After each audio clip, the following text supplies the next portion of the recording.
We are near. Can everybody hear? Okay. This is Pajarito Canyon, and this mesa is called Mesita. We passed on the way up an important Indian ruin about which Kathy Sanchez from Tewa Women United may be able to speak. I don't really want to say anything about it when she's here. She's like the amateur.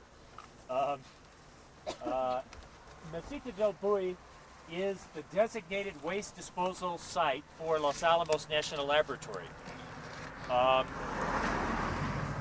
This area, starting, I think you saw a white dome back as we were driving up just there, and you can see a little through the trees. If you go up a few more feet, you see a white dome over there. These are the visible surface manifestations of a large nuclear waste disposal site. Until the mid-70s, this was also a chemical waste disposal site. There is no external regulation to be sure that it is not a chemical waste disposal site today. And in fact, the Environment Department fined Los Alamos Laboratory in the mid-1980s for the illegal disposal of chemical wastes here at this site, which is called Area G. There are approximately 11 million cubic feet of nuclear and chemical waste permanently disposed at Area G. There are 30. Does that mean buried? Or buried. The waste is buried without containment in shallow pits and shafts, which are constructed in the mesa within up to 50 feet from the edge of the mesa. That's the specification. The pits are unlined, and then when the disposal in that particular pit is completed, about 3 feet of crushed tuff here is put on top. It's a sandy material, dirt, basically. the trench is about 30 feet deep, is that right? The trench is very in depth depending on the situation, but approximately 30 feet. The shafts are a little deeper, but not a lot deeper. What kind of protection did they put on the surface of the ground to stop erosive removal of material from the site? There's a limited amount of erosion protection at the site. You know, little erosion nets like you'd see at a construction site. They can't have deep-rooted plants growing at Area G because they pump the radioactive materials up from the pits. And lab sampling shows that the trees on the edge of Area G have elevated levels of tritium and other radionuclides I can't remember. Sorry. Craig? Yeah. Do you know how far down those tree roots go? The tree roots go down at least 50 feet in this material. A woman named Margaret Ann Rogers did a quite detailed study of when the pits were, she was monitoring what you saw when you cut the pits and the shafts. They used to lower people down the shafts to map the cracks. As you can see, this material is broken up with cooling fractures primarily, and those fractures were mapped. Then there was a problem with danger of lowering people down a shaft because a piece fell off one day and they stopped that practice. But tree roots were mapped down 50 feet in this rock. That's why these trees can live a long time, is because they have deep roots. There are also burrowing animals at this site whose bodies are radioactive. It's a little problem for the good people who manage the site, trying to do as good a job as they can, given the constraints that they're under. Why don't they want to put in a barrier, such as a biointrusion barrier to help keep burrowing animals out? That brings to the next point. They use the site for other things than disposing nuclear waste, and the surface of the site is being used to store waste that is being staged there, eventually to go to the waste isolation pilot plant. In your packets, there's quantitative information about this. 50,000 drums worth of transuranic waste is stored on top of the former pits, of the pits that are filled.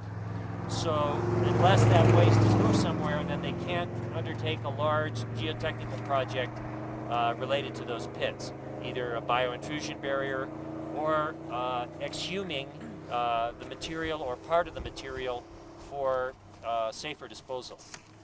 And what happened to those during the fire? The fire burned to within about a mile from here. There was quite a bit of concern if the fire should have burned down into this area. The tents are made of fabric.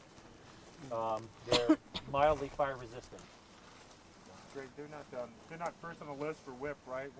No. When do these start to be moved to WIP? They are starting to be moved to WIP already, but it will take, according to the DOE, approximately 30 years to move these, assuming everything goes according to plan. And Joni knows a lot more Which about it this. always does. Right, it always does. 30 years to ship this material to WIP. Is 60,000 drums? 50, 60,000 drums. Some of that volume could be decreased by mechanical compaction. It's like glove boxes and things that have a lot of void space.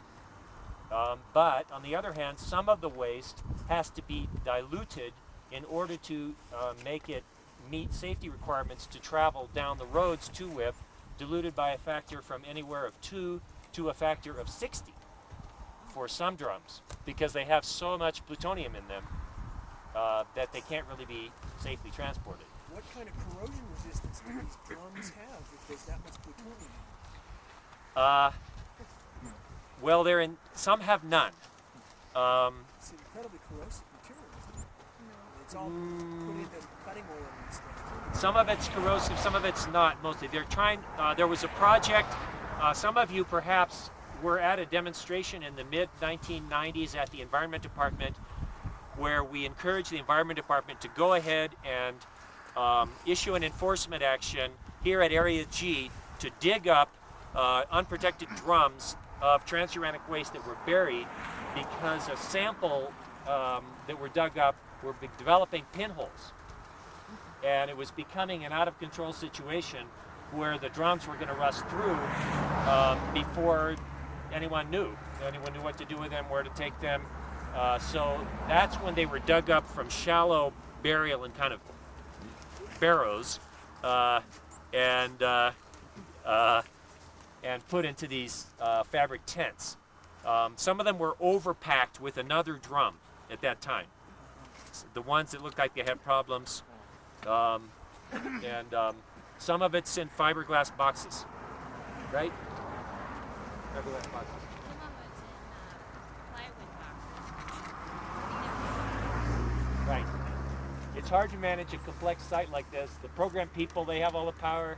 They send you the, here's the crap, take care of it. That's your job. Bye. Greg, people like you and Joni have had access to this site. Have you been able to go in and see Yes. the things you're telling us? Yes. Could you repeat the questions? Yes. Helenti asks, have we actually been up there? And the answer is yes. I first went up here in 1984 when I was an inspector for the Environment Department and wrote the first enforcement actions at the lab under the hazardous waste laws.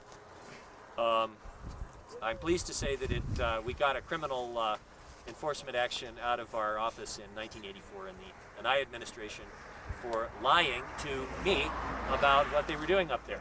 Right. Right. Good for you.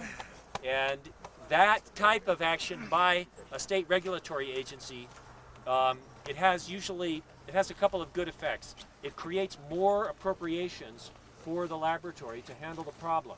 They can take that piece of paper and go to Congress and say, we got a problem here. We need some more money to solve it. That means jobs for New Mexicans, and the kind of jobs which people can have without a PhD. And it means jobs cleaning up the environment. So the other thing is that, somewhere else, because they keep taking the money and putting it in other.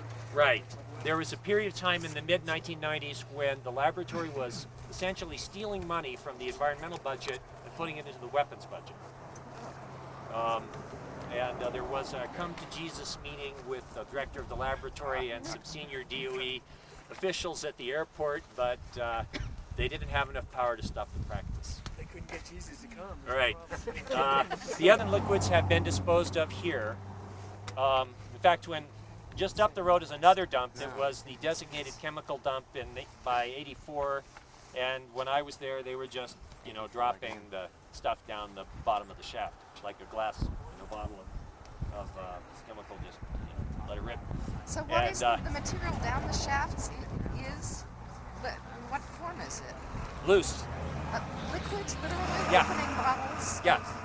I was reprimanded at the state for writing a letter interpreting correctly the RCRA regulations forbidding them from building ponds on top of nuclear waste dumps. That was considered controversial. We had to sort of fight that battle. But Miles's question goes to the point of what's actually in here. The lab will usually say this is a low-level waste disposal facility, which it is. Low-level is a felicitous term of phrase that means everything that's not otherwise classified. So it can include nuclear reactor cores if they are not from a commercial nuclear reactor. So there are several nuclear reactors buried at Los Alamos. All the plutonium that the laboratory wasted until the mid-1970s is buried at this site and at other sites. It amounts to, no one really knows for sure, but DOE estimated that there was 600 kilograms of plutonium in waste buried at Los Alamos. Well, I say buried and stored. So probably a couple or a few hundred kilograms of plutonium is here. So this is essentially a whip site, only it's not 2,000 feet deep, it's 2 feet deep. Greg, Oh, Yes. what kind of security is present at that's this my site? question. Well, let's see, okay. Do you see a lot of security? A fence. No, that's why I asked.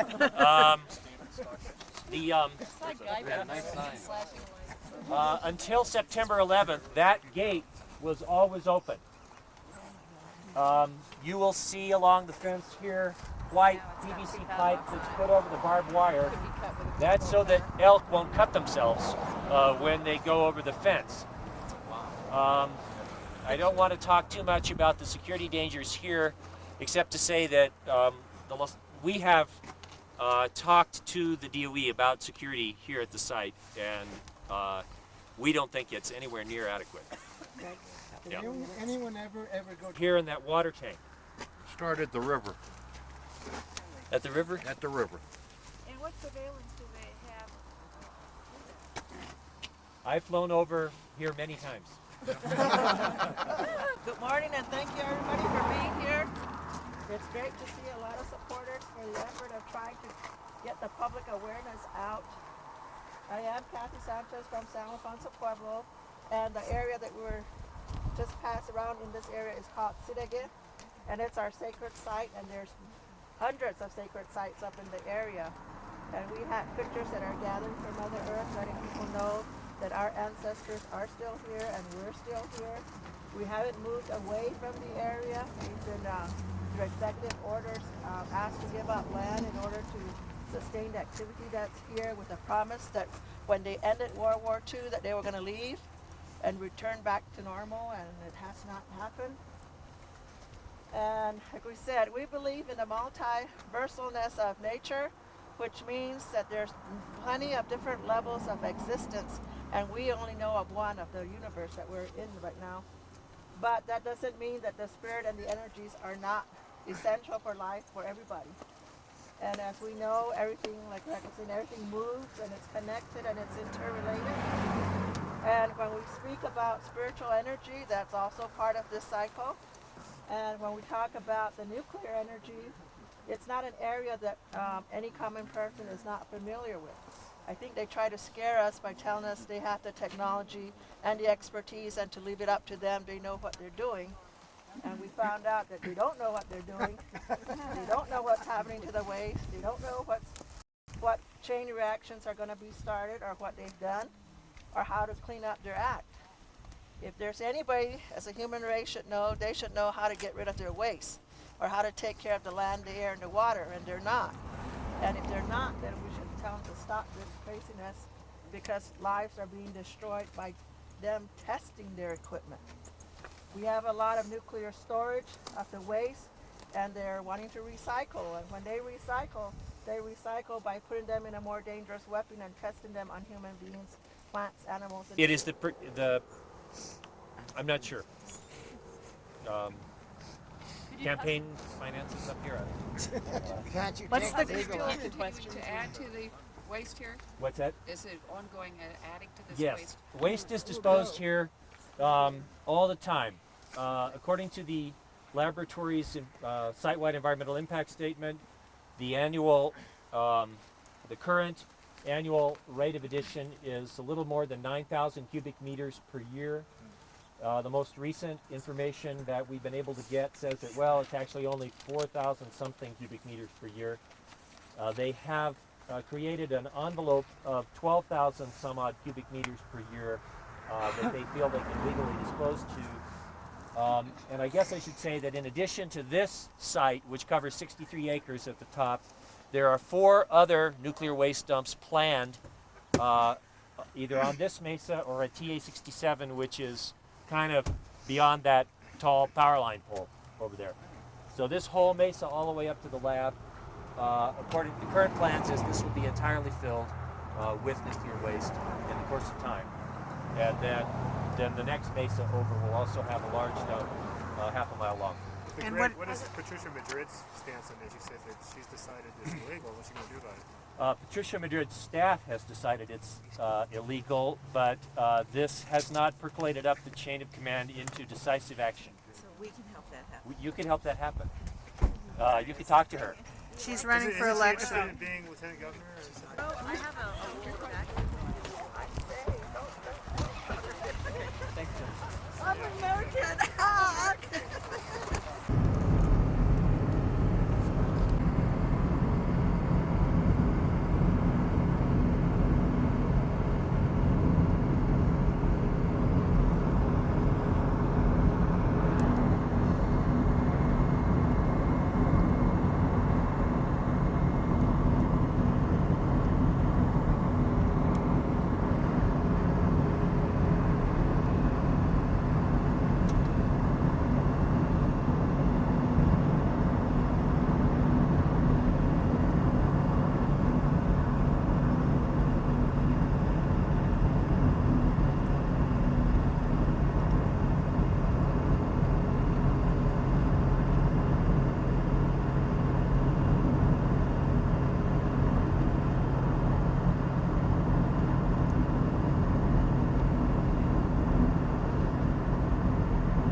Project on Government Oversight has a website. It's just POGO.org.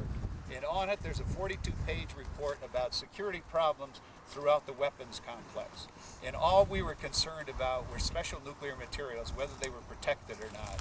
And that means plutonium, weapons-grade plutonium, and highly enriched uranium, which we have on the neighborhood of 200 tons of around the complex, not including in weapons. And we found that when these sites are tested, and they're called force on forces, and if you want to get into how that's done, I can certainly describe it. My wife says I can only talk for a minute and a half and make any sense, and then after that things go to hell and it gets too technical. So if you don't understand what I'm talking about, let me know. So when these places are tested, performance tested, either by special forces, by DOE headquarters teams, or by the Albuquerque operations office, they lose at least 50% of the time. TA-18 has been a problematic site since the 1980s. When I worked for Congressman Dingler, we looked at that site and we wondered how the hell you would ever protect it. You notice that they don't have any high ground there. The high ground is ceded to the terrorists, essentially, and it's down in a canyon. In the old days, that was just fine because they have burst reactors down there to absorb the radiation.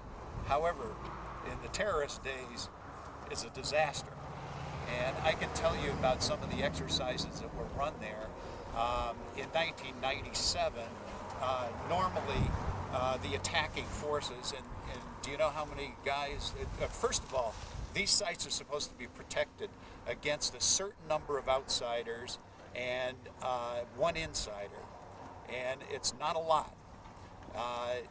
Right now, that's changing significantly since September 11th. The biggest problem in the DOE complex in terms of security was that they never believed the threat, that the bad guys or a terrorist organization throughout the world could put together a very small group, like very small. Do you know what the it's called a design basis threat. Very few outsiders attacking, using whatever weaponry they can get in gun stores or whatever that's available to anybody. And that's a hell of a lot of weaponry, let me tell you. How many is it? 4 or 5? What? How many people? How many attacks? That's classified. But do you know what the NRC number is? I mean, that isn't classified as 4, and this is very close to that. Okay. What? A squad of 12? 4. Yes. What? No. Not small. But I'm asking. Okay, I can't tell you what the number is. And besides, I am not going any further than anything we wrote in this report, let me tell you, because we were very careful. We had this report scrubbed by 2 classification people in DOE, and we are going to... Yeah, we can't hear. By the terrorists. And again, this is nuclear material that you can make bombs out of. And the second thing is a RADSAB, radiological sabotage. In other words, bad guys getting in there, blowing it up, and dispersing the plutonium or uranium. And the third is called an improvised nuclear device, where the bad guys can get in with things in their rucksack and actually create a nuclear detonation in some of these places. In fact, a test down here in October of 2000, that would have happened. It was a mock test, keep in mind, but that could have happened at that point. Okay, because if they get into a certain facility and they're given a certain amount of time, and that certain amount of time is quite short, they can create one of these things. And DOE is generally paralyzed by this. Does it get because critical? They think it's going to take. They can create a criticality weapon, or That's just right. a dirty bomb? It's an actual detonation. No. Of varying sizes. I mean, people talk about Hiroshima and all. It's debatable. It certainly wouldn't be that size, but it would make money off So they could big chunks achieve in fusion. Mexico. What? They could achieve fusion of some kind. That's right. Okay. Surprise, they're coming out of nowhere. There are diversions. It's very, very fast, and it's very, very violent. In this situation, these guys are told in a 1 to 2 to maybe 3 hour window they're going to be attacked. They know where they're going to be attacked because the observers are there, and they also have people from Washington watching, or people from Albuquerque, so you know exactly where it's going to happen. This is called more than leaning forward in the foxhole, and still they lose across the complex well over 50% of the time in what we call dumbed down tests. One test, for example, and has been in the Wall Street Journal, it was in 1997, and they say it was a Special Forces group. It was designed by the Special Forces, and don't think the Special Forces are any more capable of doing this than the Al-Qaeda guys for a second, and they'll tell you that. And the site demanded, normally in these attacks, the guys want to get out with the material in their rucksacks. And they don't want to be carting big quantities of the material, because all you have to do is get out with 20, 30 pounds and you're off to the races. This is a theft scenario. And so there was an attack in the middle of the night in the snow in the winter of 1997. Here in Los Alamos? And here at TA-18. And they went after Kiva 1, which is kind of sticking out at the end. I don't know if you guys are familiar with what TA-18 looks like, but there are multiple targets there, which give you a big problem. There were at that point, there were 5 targets there that had weapons quantity of material. What is TA-18? What do they do there? Technical A-18, they had a TA-18. They have burst reactors down there, for criticality experiments and looking at the effects of radiation on the DAF, and we would have amortized it 2.5 years. And then all of a sudden the operational costs at the DAF would go down significantly for both Sandia and Los Alamos. Boy, the pushback from the bureaucracy was unbelievable.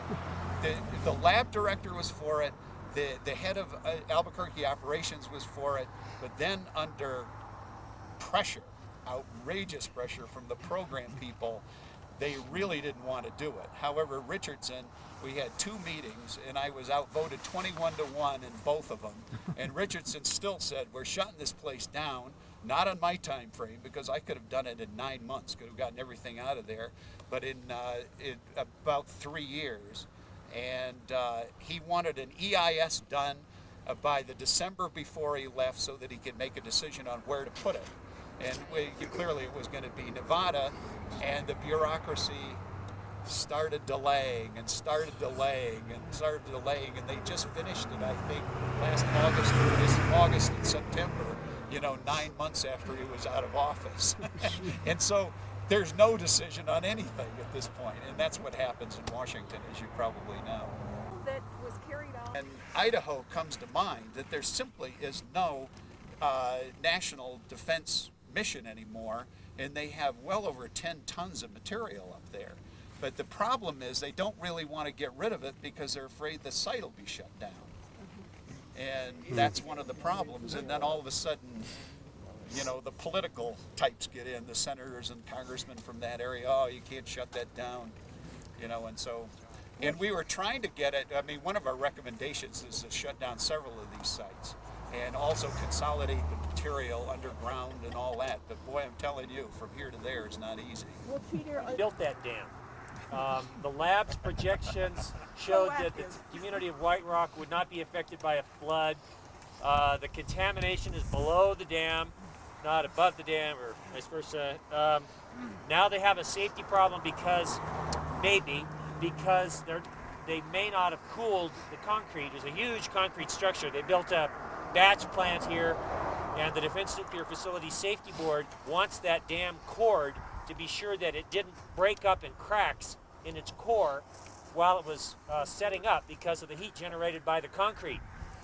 It's possible that if the dam should fill up with water, it would break, and then there would be an immense flood. And affecting the TA-18. Yeah, sure, going right down. Yeah. They got marginally flooded during the flooding. Will somebody talk about 54 TA? TA-54 is the waste disposal area. It includes Area G, Area H, Area L, Area J, and the space in between. And it's the dedicated nuclear compost pile of the laboratory. So are Only these nothing. the containers back here? What's that? Are these the containers? Those. I don't know what those are. It's about a mile down the mesa there to the Mary G. This facility here is where they repackage the true waste to go to WIP. So there might be some drums outside. What you call the what's that? We nicknamed we had Death Star? Oh, squash and squash and wash. wash and squash. Squash and squash, yeah.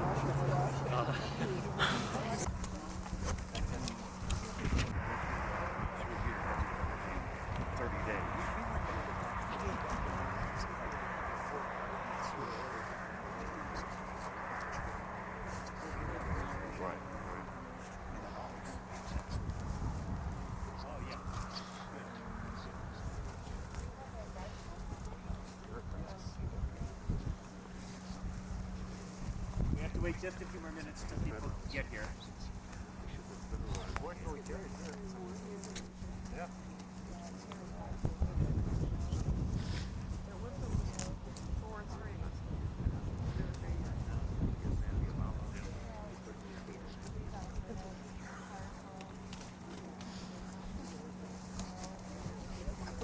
Place to see several things. We are near the plutonium facility, technical area 55. at the laboratory. Boo! That's it over there. The radio tower is for tracking plutonium and weapons shipments. We could get closer if we were fewer in number, but we. And unarmed. Yeah.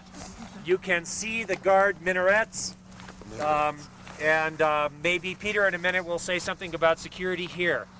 One of his colleagues was the main person on this one, but I think he knows it anyway. It's not all that great.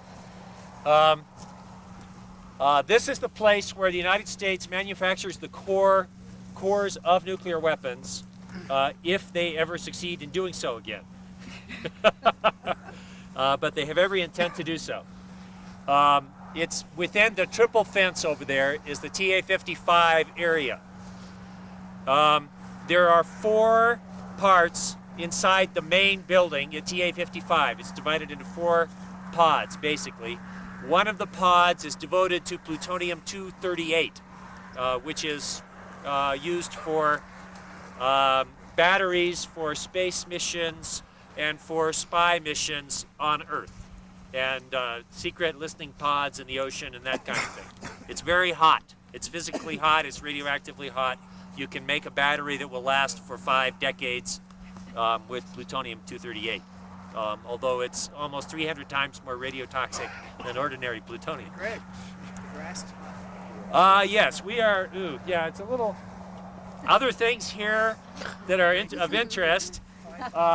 Just behind that fence with the yellow sign, some of which say radioactive, is Area C, as in Charlie. Area C was the waste dump before Area G. And there's about 2.5 million cubic feet of nuclear waste and other stuff in Area C. It's no longer being used. There was an erosion problem at Area C. They had to bring in dirt, about 3 feet of dirt, loose dirt, and put it on Area C to kind of bring down the counts. There is an arroyo whose nick point, whose uppermost erosion point is right in Area C. It's not geomorphically stable. That area running down that mesa is called Technical Area 35. It has a variety of experimental facilities. The Atlas facility, which is a gigantic capacitor for crushing tuna cans, is in one of these large buildings here. There's a large magnet there. There is that black stack would have been a radioactive waste incinerator, but for the efforts of Joni and ourselves and other people. Right. Excellent. The lab's radioactive waste treatment, the liquid waste treatment plant, is in the foreground. It's kind of just this side of that orange. So if it's going this way, you go that way? The tanks there hold radioactive go the same waste. way. Normally you can drive right up to them, Into the wind. but you wanna get up there. slightly since it's under 11.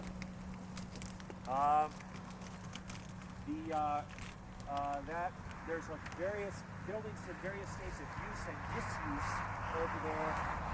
There was a cancellation program that traded after 600, 700, 800 million. And it had a whole big building for manufacturable targets for this fusion program, but that building has weeds growing in front of it now.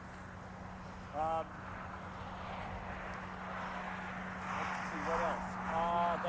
That other to the left area of the radio tower was to be the place for a large nuclear material storage facility.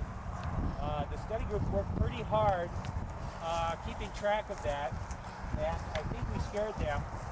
We FOIA'd about every document we could get on that over about a 4-year period. They knew they were vulnerable. An accident or fire or something like that, the plutonium could overheat. So they wanted to cool it with natural convection. So that meant that the air had to circulate past these steel tubes containing the plutonium without any filtration or without any kind of barriers, because while it's kind of hot, it's not all that hot.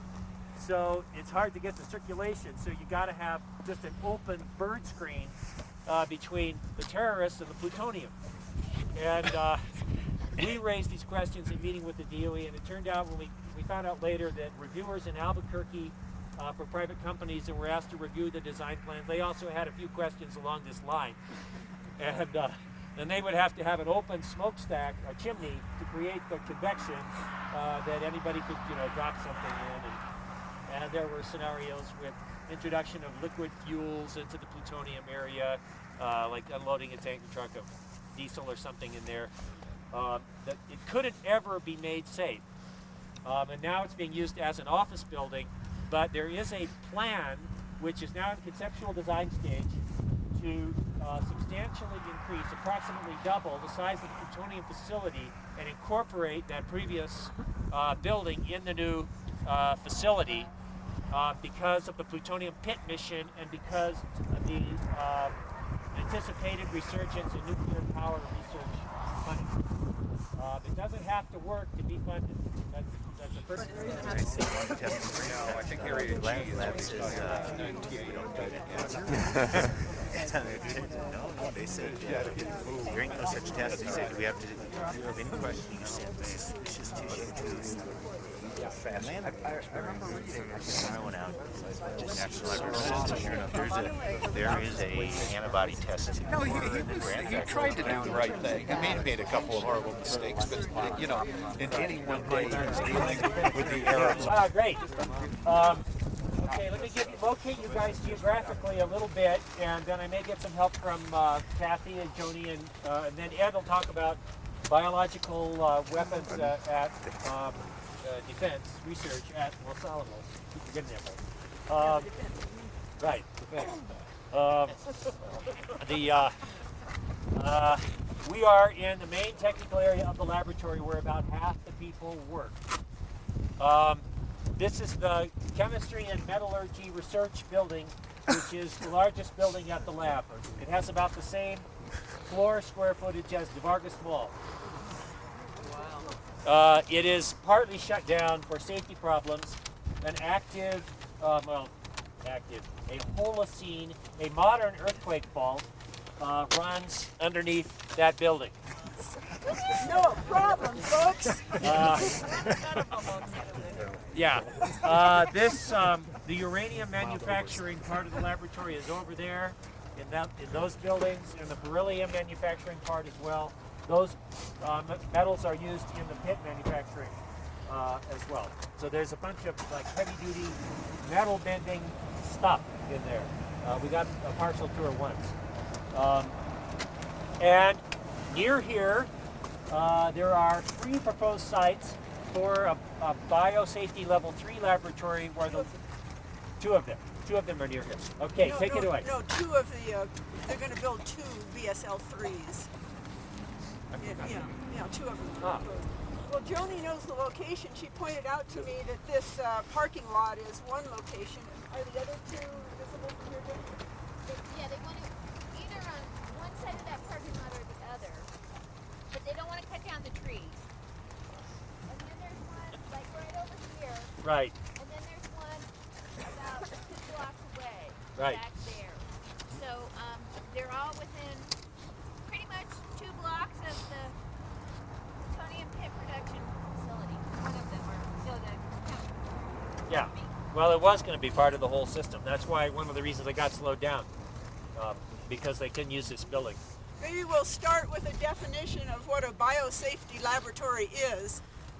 The Centers for Disease Control and Prevention permit the receiving and the shipping of various kinds of biological agents according to how dangerous they are to human health.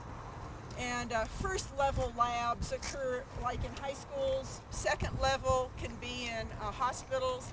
Third level, which is what they want here, are facilities that can handle pathogens, disease-causing organisms for which there are vaccines and treatments, but they're often through inhalation that you get the infection. They're handling DNA up here to do sequencing of the genome, and they're also doing parts of anthrax.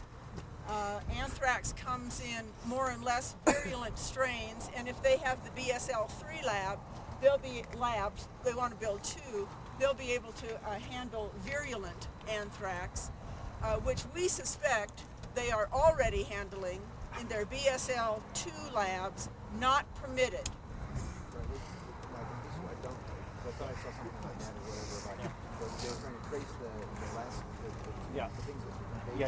Then we'll talk about that. In fact, on Peter Stockton's site, on the POGO site, there's been some information about this issue that is currently developing and that we're currently trying to really get into the newspapers and maybe even into national media. Because we do not think that the laboratory has been playing by the rules with the labs that they have currently, and they're asking us to trust them to be perfectly public and open process and transparent and do everything by the rules with these new organisms that they can handle, and it'll be fungi and bacteria and viruses. It'll be a lot of very heavy duty stuff. Smallpox is one of them, tuberculosis, which they already can handle in sort of a denatured, or they call it attenuated form. But let's have something from the Sunshine Project. Ed Hammond. Yeah. Okay. Look, let me just start. Let me explain what I do. I work for a little nonprofit. We have offices in Texas and in Germany. And for lack of a more succinct way of putting it, what we are UN lobbyists. So we do a lot of research and writing, and we go to UN meetings and try to convince governments to do what we think they should do, and sometimes we're successful and sometimes we're not. But the Sunshine Project focuses specifically on biological weapons. We started a couple of years ago. All of us come from a background of doing activist work and research on biotechnology policy issues, and we, all three of us working independently, kind of saw this coming and decided to put our efforts into working on bioweapons a couple of years back. Since I'm not as organized as the rest of our speakers, I have a little cheat sheet here, but I think more organized.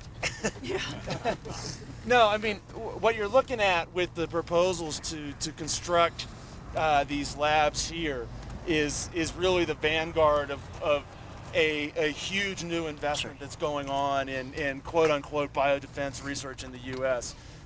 It's been being ramped up by small increments over the past several years, but this fiscal year we're not even quite sure yet how much it's going to be, but it's several $billion in new money are going to go into biodefense research over the next few years. I think it's very reasonable to anticipate that nationally we'll be spending tens of billions of dollars on biodefense.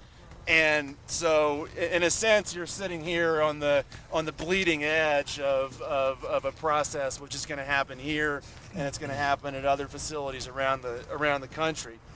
I mean, this facility, if it's built, will deal with the real nasties. I would actually be surprised if it dealt with smallpox. That's one that's kind of a special case because there's not very many stocks of smallpox around the world. But it will handle anthrax, tularemia, Q fever, glanders, all of the quote-unquote classical biological weapons agents. I think what is interesting and what is in the environmental assessment, and which is probably going to be the case, is that it's also going to be dealing with not only the sort of most evil pathogens known to man, but it will probably be dealing with pathogens created by man.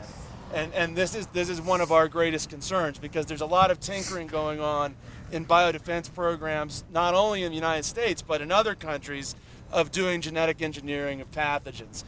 We caught the German army doing it for relatively benign purposes, but they were introducing antibiotic resistance into tularemia, which is a biological weapons agent.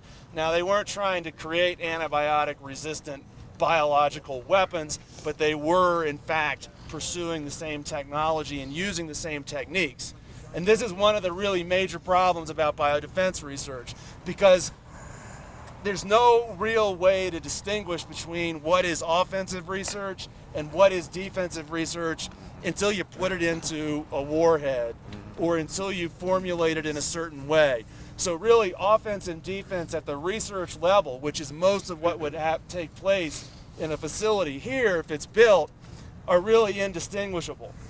And so it makes it really, really tricky to understand what people are doing, and it also makes it really easy for people who are working in biodefense to claim a relatively benign purpose for what they're doing, because they just won't talk about or won't acknowledge the other potential uses of the research that they're working on. Now, one of the reasons I think why they would like to build a facility here is that there are a lot of BL3 labs around the country, but most of them are in research institutions that are private, or that are nonprofits, or they're in academic facilities. There are actually relatively few that are under government control, where work can proceed without a lot of oversight, or where the government isn't contracting out to an academic institution, where there's a greater level of transparency about what work is being conducted. And I think that one of the reasons why they're excited about building a BL3 here, and probably in other locations which are under the control of DOE or of the Pentagon, is because it allows research to go on with a much lower level of public oversight. Let me just backtrack a little bit, because there's something that's really strange about this, because the United States is not supposed to have any biological weapons. In 1969, Richard Nixon renounced biological warfare, and the old facilities in the U.S. BW infrastructure were either closed or converted into other things. Supposedly. And in large part they were. Dietrich and Aberdeen Proving Grounds in Maryland are two facilities which have existed since then, and which continue to conduct research which is in a real gray area of legality. And also, I'll get into it in a minute, but also Dugway in Utah.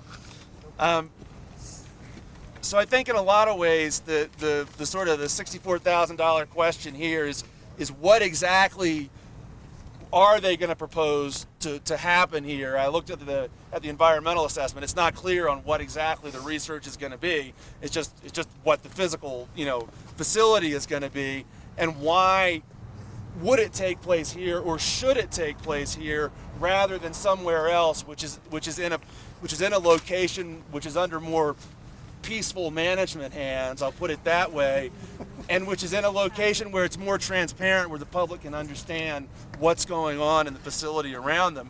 Or even in the case of when you're talking about genetically engineering pathogens, whether that research should take place at all, period. And for years, the U.S. has internationally, this is what I do, go to the biological weapons conventions. For years, the U.S. has touted the transparency of its biological defense program.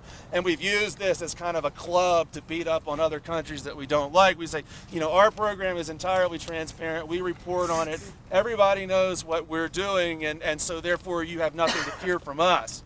And so, right now we're in a posture internationally where we go around and we point our finger at all the sort of standard bogeymen, at Saddam, at Libya, at the Iranians, at the North Koreans, and say this is where all of the concern lies with biological weapons. Now, it is true in some of those states that there is some concern, but there's also concern about what we're doing.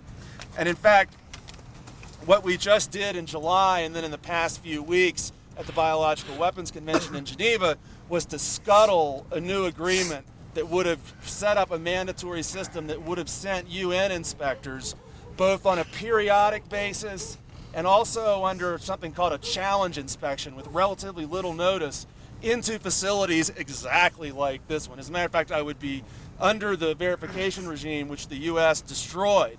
It was negotiated over 6 years, and the rest of the world was ready to go along with it. A facility such as the one that would be constructed here would have been routinely inspected. There's no question about it, because just by virtue of its location and this facility's relationship with the U.S. weapons program, other countries in the world would want to know what is going on in here. But unfortunately, the Bush administration doesn't want that agreement to go into place. Yeah, and even more worrying than that is that in the past few months, it's become abundantly clear that for the past several years, the U.S. has been blatantly lying to the international community about what it's doing in biological weapons research, and this is really disturbing.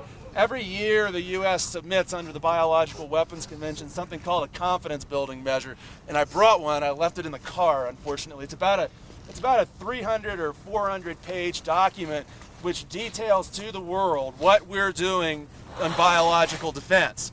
And unfortunately, although we've claimed that these are complete, in the past few months, several things have come out which have made it absolutely clear that what we were telling the rest of the world and what we were telling our own public about what's going on in biodefense laboratories is false. And what I'm referring to were the construction of a facility to manufacture anthrax-like microorganisms in Nevada, the projects which constructed actual bomblets modeled on those that were made in the Soviet Union in the final years of the Soviet Union, and what actually wasn't reported initially in the New York Times, and I don't know to what extent it's come out in the general press. One step beyond that, we were going to explode those bombs with live agents inside of an aerosol facility. And this is something which is interesting because the U.S. only has one real acknowledged aerosol testing facility, which is at Edgewood near Aberdeen Proving Ground in Maryland. But apparently there is another one which is not acknowledged to exist, which is out here in the West somewhere. It could be at Los Alamos, it could be at Dugway, it could be in Nevada. Nobody knows, but it is fairly clear that the biological bombs, which we developed because we said we had to know what the Russians were doing, were going to be exploded somewhere in an unknown, undisclosed aerosol facility. What I mean by aerosol facility is that it's a contained area in which you can put monkeys or other animals or monitoring equipment, and you can expose them to the blast with probably anthrax or another biological agent on the inside of it. So, with that pleasant news, I mean, with that pleasant news, I guess I can tell you that you guys are sitting here potentially with this facility on the bleeding edge of this program. And unfortunately, the political situation right now is that there's an enormous amount of money going into this research.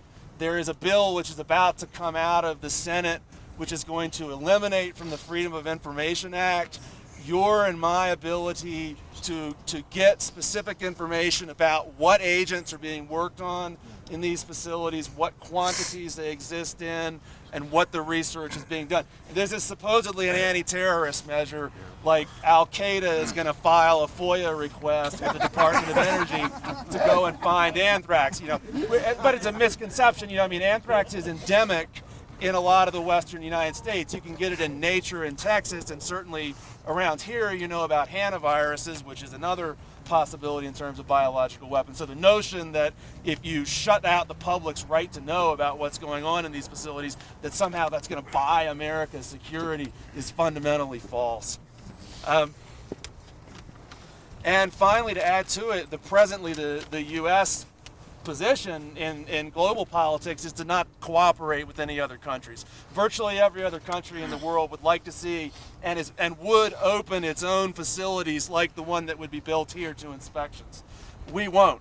And we say that's for two reasons. One, we say that we have a lot of biotech secrets, and that the United Nations inspection teams would be loaded with spies from other countries who are going to come, and in the midst of this inspection, they're gonna steal all of America's biotech might. The other one is really disturbing, and it actually comes from the national labs to an extent, is that our scientists are too busy and their work is too important for them to be bothered by the United Nations making sure that they aren't producing biological weapons. So you have a convergence of an administration which is pumping money into it, which hates multilateral arms control. They backed out of the ABM the day before yesterday. They scuttled the verification of the Biological Weapons Convention. And then you have this scientific arrogance, and then you have commercial interests with the trade secrets. What in effect the U.S. is saying internationally is that the profits of the biotechnology industry come before protection from biological weapons development. which they've gotten more than their share of handouts already, and it looks like that the biotech industry will be able to exploit the bioterrorism fear to gain new levels of secrecy and proprietary rights to its research. Yeah. Didn't the refusal to sign the agreement come under the Clinton administration?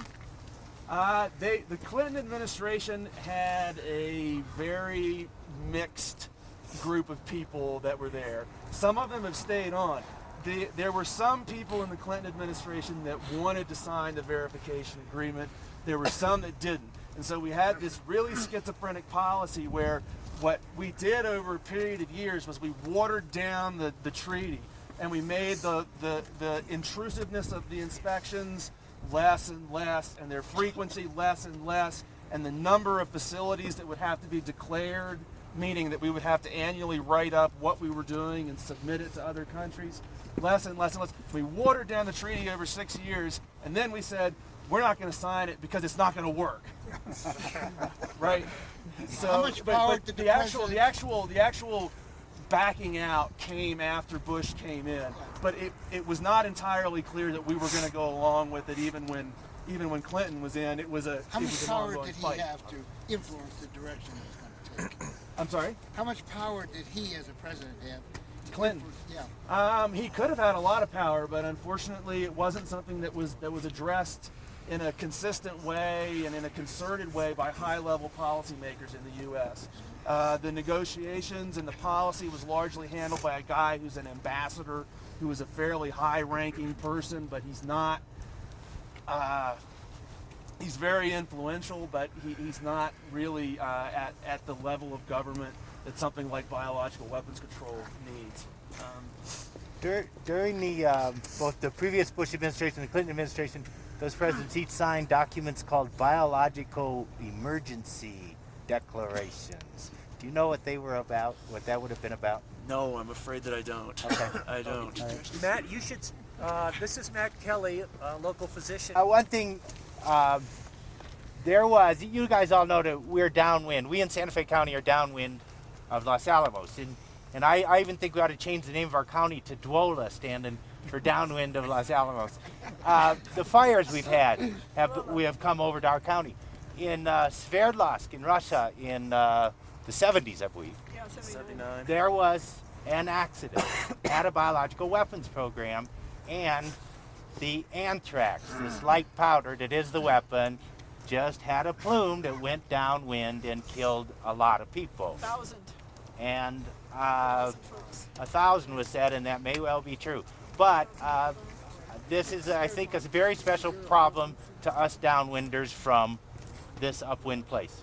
I think, as far as we know, that has never happened in the United States. But the interesting thing about that is that the calculations in Sverdlovsk are that it was maybe as little as less than 2 grams of weaponized anthrax that got out through the filters.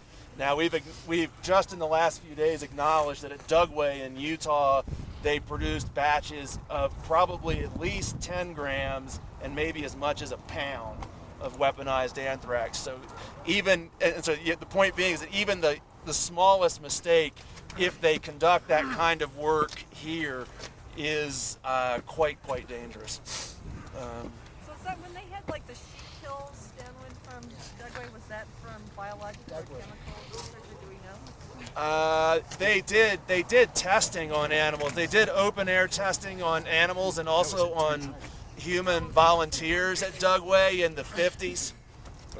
To my knowledge, nothing recently though.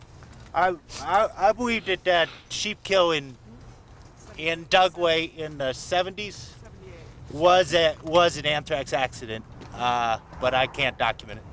Weren't there some tests done in the subways? I'm sorry? Weren't there some tests done in the subways of, you're nodding your head? I've heard of them. Yeah, I've heard in New York City. Yeah. What they did them with what are called simulants. They're like anthrax and a lot of other biological weapons have close relatives in nature who behave a lot like the real agent would. And so in the 50s and 60s there were tests done in, I believe, New York, in San Francisco, in St. Louis, and Winnipeg. Yeah, Minneapolis, Winnipeg, and San Francisco. Yeah, which with close relatives of real biological weapons agents, and then the dispersal of those agents was monitored to try to understand how far it would go and stuff. And in fact, a lot of that is really not even particularly with anthrax and some of the other agents that are really lethal, is not well understood today even. Okay, I think that these are the support buildings, the warehouses for the extra valves, etc.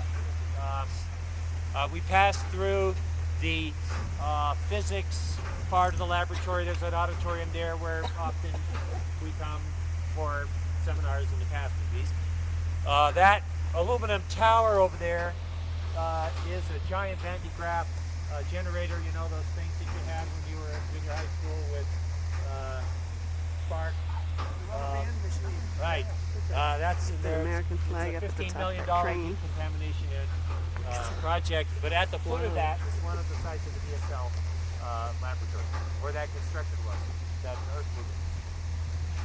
This is the building that will house, when it's installed, the current version of the world's largest computer. The Steve Younger, who was until recently in charge of the weapons program here, calls this the Cathedral of Computing. And it has 6 cooling towers, of which you see 3. It has to have a peak power capability equal to 1/3 of all of Los Alamos County, including the lab. Most of the treated sewage from Los Alamos County is piped up from the bottom of Los Alamos Canyon to here to cool the computer. Which led our funny colleague in Oakland, Andy Lichterman, to make the remark that we always knew that the Accelerated Strategic Computing Initiative had shit for brains.